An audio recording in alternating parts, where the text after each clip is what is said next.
المدونات موجودة بشكل كبير جدا، وفي كتير من النشطاء من الشباب من خلال المدونات قدروا ان هم يعبروا عن نفسهم، يعبروا عن كتير من الآراء، ينقلوا الأحداث اللي بتتم. ويمكن من قبل الثورة كان في مدونات قدرت ان هي تنقل واقع ما الناس ما تعرفش عنه حاجة ومخفي عن الجميع. الحقيقة قدرت المدونات ان هي تنشط مرة تانية علشان تنقل صورة او واقع، لانها جزء من الإعلام المصري مع وجود التكنولوجيا الحديثة ألا وهي الإنترنت. النهاردة هنتكلم عن مدونة بعنوان أكسجين مصر. إيه حكاية المدونة وإيه الهدف منها؟ ده اللي هنعرفه مع ضيوفنا اللي بيشرفونا النهارده في الاستوديو. بيشرفني محمد إبراهيم، مدون وناشط سياسي وأحد مؤسسي مدونة أكسجين مصر. أهلا وسهلا بيك. أهلا بحضرتك. كمان بتشرفني أستاذة غادة المصري، صحفية وناشطة سياسية وأحد مؤسسي مدونة أكسجين مصر. أهلا وسهلا بيكي. كمان بيشرفني مصطفى علاء، ناشط سياسي وبرضو أحد مؤسسي مدونة أكسجين مصر. أهلا وسهلا. أهلا وسهلا. مبدئيا كده حكاية مدونة أكسجين مصر، اسمحوا لي إن أنا أبدأ بليديز فيرست عشان بس احنا كده 3 رجاله فلازم هي اللي تبدا. اتفضل. يعني انا هقول نبذه مختصره جدا عن اكسجين مصر. احنا مجموعه من الشباب الاول،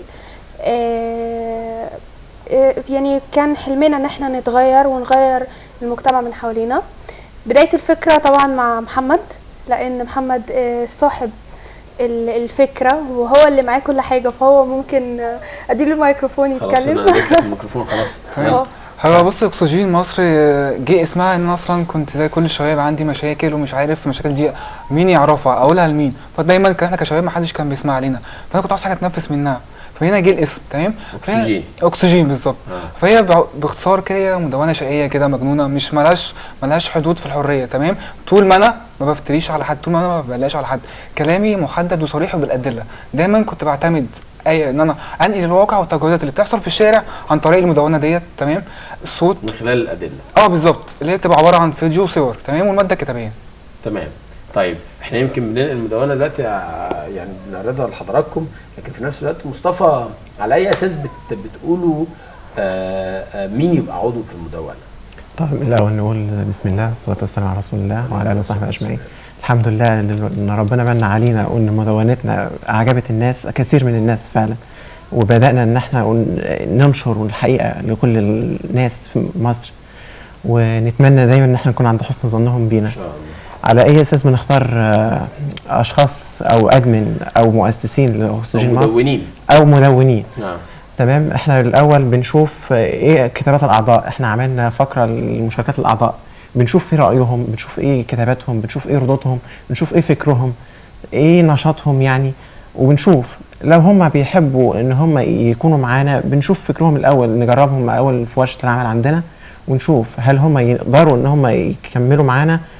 ماشي، فبنقبلهم. لو هم ما يقدروش او مثلا في ظرف يمنعهم او فكرهم مش متوافق مع فكرنا، فخلاص اهلا وسهلا، ممكن يكونوا هم اعضاء بس يتواصلوا معانا على عدد المدونين قد ايه معاكم؟ لا، هو كمدونين في انا بس. تمام، بس كل حد في اعضاء الاكسجين ليه ميزه غير الثانيه.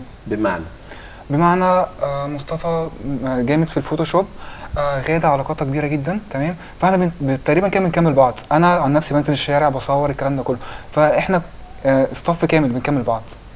تمام. احنا يمكن معانا اتصال تليفوني بالمشكله اللي احنا اتكلمنا عنها من شويه الخاصه بفرق الاندر جراوند، وكان معانا احد الشباب المسؤولين اللي هو اسلام اسو. دلوقتي معانا على التليفون استاذ انسي هجرس، موسيقار من مجلس النقابه السابق، ويمكن كان متابع الاحداث اللي بتتم، وهو نقل لفرق الاندر جراوند الامور القانونيه الخاصه بالنقابه. استاذ انسي. ايوه يا فندم. اهلا بيك يا فندم، كل سنه وحضرتك طيب. وحضرتك طيب، بس انسي لحضرتك الاول، وانا ما كنتش عضو مجلس اداره، كنت في لجنه العمل في النقابه. اهلا وسهلا بيك يا فندم. اهلا بيك. اهلا وسهلا بيك. طيب هو السؤال دلوقتي، هل من حق نقابه المهن الموسيقيه ان هي تفرض غرامه على فرق الاندر جراوند ولا لا؟ هو ده الطبيعي يا فندم. طبيعي ليه يا فندم؟ يعني برضه حضرتك وضحها لنا قانونيا. هو لغايه دلوقتي احنا في الدستور بتاعنا او الدستور اللي موجود فيه ان هي نقابه اللي هي بتشرف على الفنانين كلهم، او اي حد هيبرفورم في اي مكان يعني مكان عام او كده يبقى لازم يكون واخد تصريح من النقابه، يا اما موسيقي في النقابه يا اما عضو في النقابه. فده الطبيعي يعني، ده الطبيعي. حتى في الاماكن الثقافيه يا فندم؟ لا، الاماكن الثقافيه متهيألي دي لها طبعا حاجه ثانيه زي قصور الثقافه او كده، بس هم المشكله بتاعتهم ان المكان اللي هم بيشتغلوا فيه اللي هو ساقية الصاوي هو مش مكان تبع الدوله. هو مش قصر ثقافه او مثلا حاجه للقوات المسلحه شؤون معنويه او اي هو خاص. أو أي مكان يعني بيعامل، المفروض ان هو بيعامل معامله فنادق، بيعامل معامله نوادي عاديه يعني، فاهم؟ ده مكان عام. يعني اسمح لي، يعني هم لو اتنقلوا مثلا لقصر ثقافه العايم التابع لوزاره الثقافه ومفيش اجر بيتاخد طبعا، لا مش مفروض ان هي نقابه هو على حد علمي مش مفروض طبعا الكلام ده. بس هو يعني الموضوع اسهل. انا فهمتهم امبارح شباب لما كنت قاعد معاهم في الاجتماع، فهمتهم ان دي حاجه يعني حاجه بسيطه جدا، وهم لو فعلا تالنتد بيتقدموا الامتحان مش بالصعب قوي قد كده، ان هم بياخدوا الكارنات ويبقى كل حاجه قانوني في البلد. لان انا برضو انا عندي مثلا انا كموسيقي محترف وشغال، انا لما بكبر بيبقى عندي معاشات وبيبقى في معاشات. ما هنا السؤال اللي بيطرح نفسه. لو تسمح لي، احد الشباب بيقول ان النقابه مش هتفيدهم ولا يعني هتبقى مساعده ليهم، لا بالعكس ممكن النقابه تبقى مضره بالنسبه لهم. هل النقابه في اللحظه دي من الممكن ان تكون عامل مساعد لهؤلاء الشباب ولا لا؟ من المفترض انها تكون عامل مساعد طبعا، المفروض ان يبقى فيها كمان يعني فيها اماكن لتعليم الموسيقى لو هم مثلا عايزين ياخدوا يبقوا ادفانسد شويه في المزيكا. تمام. او في طبعا النقابه ممكن تقف جنبهم وتساعدهم وتديهم كمان الكارنيهات وهم بيتعلموا، مفيش مشكله. كل الكلام ده مفيش مشكله، بس احنا عندنا في مشاكل اداريه ضخمه جدا هي اللي محجمانا في النقابه ان احنا نبتدي نشتغل او نبتدي نبدع او نبتدي نعمل شغل مع الناس دي كويس قوي. واحنا لما كان النقيب امام بحر درويش اللي هو النقيب الشرعي بتاع النقابه موجود، احنا اعلمنا كذا مره، هو اعلن في التلفزيون في كذا قناه وقال يا جماعه بالنسبه في كل الفرق الاندر جراوند او فرق الشباب اللي هي موجوده، لو سمحت تعالوا لنا النقابه او نجي لكم نعمل لكم لجنه ونجي لكم في مكان معين صاوي مثلا، نجي لكم نعمل لكم لجنه ونديكم الكارنيهات. يعني ما فيش اكتر من كده يعني. وعلناها على جروبات على الفيسبوك وهو قالها في التلفزيون اكتر من كويس. بس اسمح لي حضرتك، انا لما باجي ادي تصريح، معروف ان نقابه المهن الموسيقيه ونقابه المهن السينمائيه ونقابه المهن التمثيليه من الصعب جدا انها تدي تصريح لحد علشان يبقى عضو عندها. يعني عايز اعرف خالص افندم. لا ده كلام مغلوط يا فندم، مش مظبوط خالص يا فندم. لا اوكي، الصعوبه في العضو العامل مش المنتسب. احنا عندنا نوعين. ما هو في شروط يا فندم عشان ابقى عضو في النقابه. طب ايه ما هي الشروط المطلوبه في نقابه المهن الموسيقيه حتى يسمح لهؤلاء الشباب ان يكونوا اعضاء في النقابه؟ يا بيه تعدي 21 سنه، لو اقل من 21 سنه بتجيب ولي امرك وتاخد تصريح، اكتر من 21 سنه بتقدم موقفك من الجيش بالتجنيد، وهي الحاجات العاديه جدا في اي مكان عمل او اي مكان. ولا مطلوب ومش مطلوب عدد اعمال معينه؟ لا خالص، ولا عدد اعمال ولا حاجه. في لجنه بتشوفك انت موهوب ولا لا، بتديك الكارنيه. تمام. بس يعني الموضوع اسهل. يبقى اذا ما فيش مشكله الفرق الاندر جراوند ما فيهاش، هي ما فيهمش مشكله، بس هم المشكله هم عندهم هم متحمس طبعا، شباب متحمس جدا وجميل جدا وعايز يبدع في اي مكان في اي وقت ومش عايز يتقيد باي حاجه حكوميه او اي حاجه. وبعدين دي مش حاجه حكوميه، دي حاجه معموله. فكره النقابه دي معموله للموسيقيين. الموسيقيين هم اللي عاملينها، هم اللي يملكوها. الدوله ما بتملكش النقابه. النقابه دي بيملكها مجموعه من الموسيقيين المحترفين بيحافظوا على اكل عيشهم زي ما بتقولوا وبيحافظوا على مستقبلهم. ان احنا ملناش معاشات، احنا ناس اعمال حره كلنا، فملناش معاش ثابت، ملناش علاج في حته، ملناش تامين في اي حاجه. فكل ده بتوفره لنا النقابه. ولو حضرتك شرفت النقابه في اي وقت انت ممكن تشوف ناس كانت ملء السمع والبصر زي ما بيقولوا. لا لو تسمح لي ان احنا حابين على الهوا ان احنا نعمل لقاء يبقى فيه عضو من اعضاء مجلس الاداره يكون موجود احنا دلوقتي في يعني في شويه مشاكل في النقابه. انا يعني ممكن حضرتك تكلم الناس اللي قائمه دلوقتي اللي هي موجوده دلوقتي، اللي هي انا بقول عن نفسي ان هم غير شرعيين، لان هم ده موضوع تاني يا استاذ انسي. ده موضوع تاني ممكن ان يثار في حضرتك ممكن تكلمهم وتتفاهم معاهم في الموضوع. انا بشكر حضرتك جدا على مشاركتك استاذ انسي هجرسي، ويمكن احنا دلوقتي نقلنا وجهة النظر الاخرى علشان نبقى عارفين هل فرق الاندر جراوند ليها حق في اللي هي بتقوله ولا النقابة هي اللي ليها حق. طبيعي لما بيكون في مشاكل المدونة لازم تنقلها. هل فكرتوا تنقلوا مشكلة حاصلة لفرق عددها كبير جدا، يعني اكتر من 2000 فرقة دلوقتي، كل فرقة فيها 5 6 افراد ويمكن 12 فرد او 12 عضو، من الممكن ان كنتوا تتابعوا الاحداث دي وتنقلوها ولا صعب؟ لا على العكس، ده اصلا ده اساس شغل اكسجين مصر.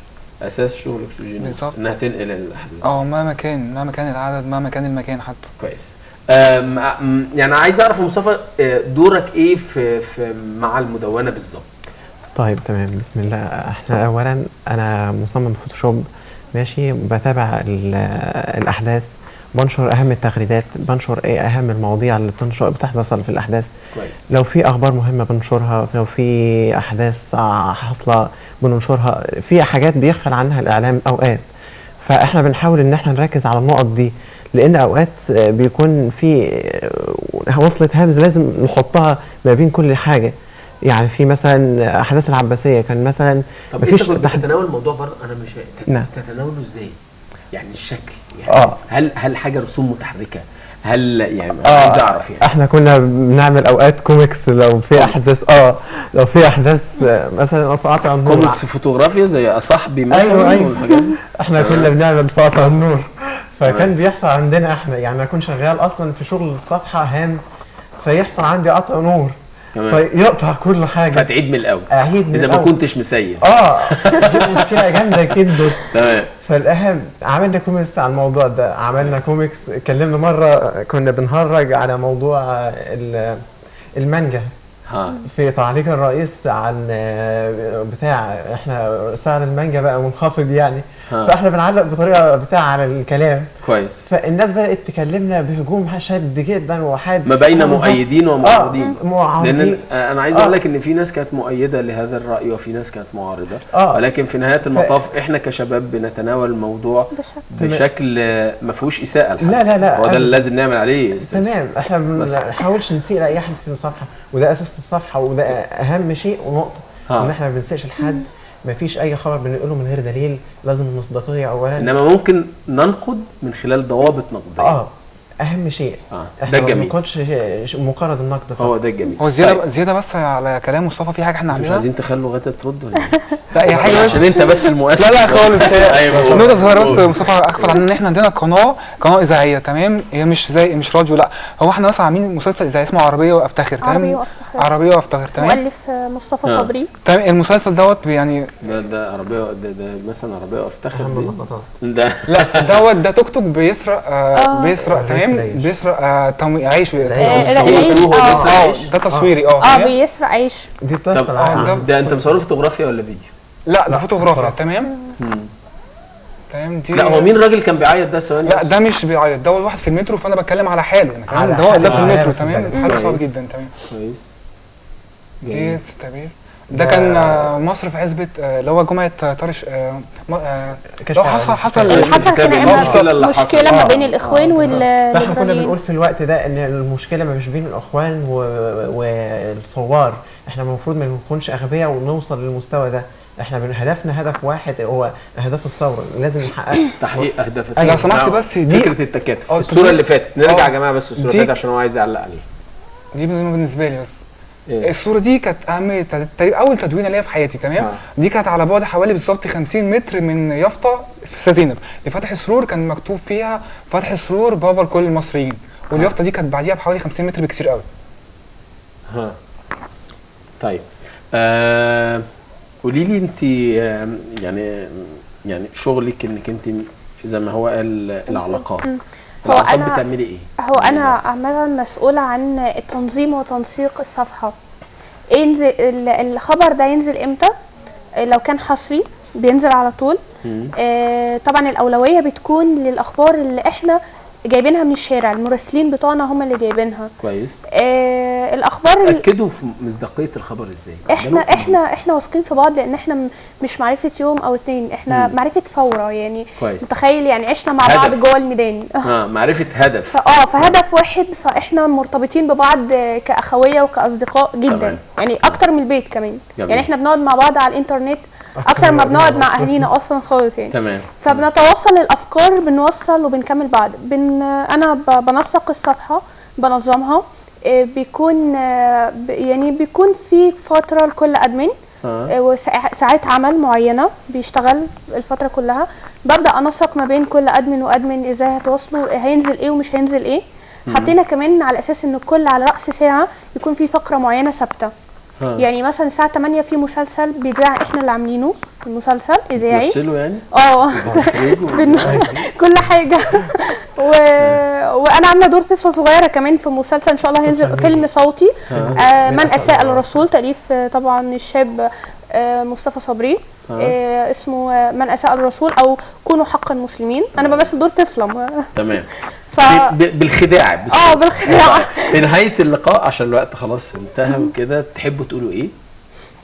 مصطفى. اولا انا ما بداتش في الثوره من البدايه في بدايتها. انا مجرد شاب بسيط زي ما الدكتور محمد يوسف سلامه قال، تلقيت جرعه ثوريه بسيطه جدا. حاولت ان اكون زي اختي غاده، زي اخويا محمد، زي الشهيد مصطفى الصاوي. تمام. يعني انت بتكمل وبتسعى من خلال الجرعه البسيطه. طبعا. غاده. انا اولا بشكر الاعضاء المجهولين او الجنود المجهوله في اكسجين مصر. وطبعا الشباب، كل الشباب النشطاء السياسيين اللي ما حدش عارفهم. تمام. وكل شاب بيحاول يغير في المجتمع. جميل. بشكره جدا يعني. بشكر كل مصر. محمد. والله انا عشان الوقت بس فوجا. انا عايز اقول بس قصه باختصار كده. ان كان في نوع ما حد عندي في الصفحه كان دايما بيكلمني، فانا اتصاحبت عليه. فانا فوجئت ان هو من كفر الشيخ. تمام. فهو بيحكي لي ان هو يعني كان عاجز نوعا ما، فراح لمحافظ كفر الشيخ في الوقت دوت. فهو بيحاول يقول له طب انا عاوز اشتغل. فهو المحافظ كلمه اسلوب مش كويس. تمام. ضروري. فهم يعني المحافظ قال له طب الولد بيقول له اعتبرني ابنك. تمام. فهو المحافظ قال له طب اعمل لك، اثر معاه. المهم ما امشي بالدور. اتعامل معاه بشكل ثواني لحظه. الوقت خلص، انا عندي فقره ثانيه. اوكي المحافظ دوت بقى وزير. تمام. المهم الولد كان بيعيط عشان هو اتهان جدا. طبعا الولد دوت مين؟ هو مصطفى. تمام. المحافظ ده بقى وزير التنميه. تمام. انا عايز اقول مصطفى دلوقتي بقى بيشارك في اكسجين مصر، بيحاول يقول حقي فين. تمام. شرفتني ونورتني محمد ابراهيم، مصطفى علاء، غدا المصري. هنطلع فاصل وبعد الفاصل نتواصل معاكم مره ثانيه ببرنامجكم شباب على الهواء.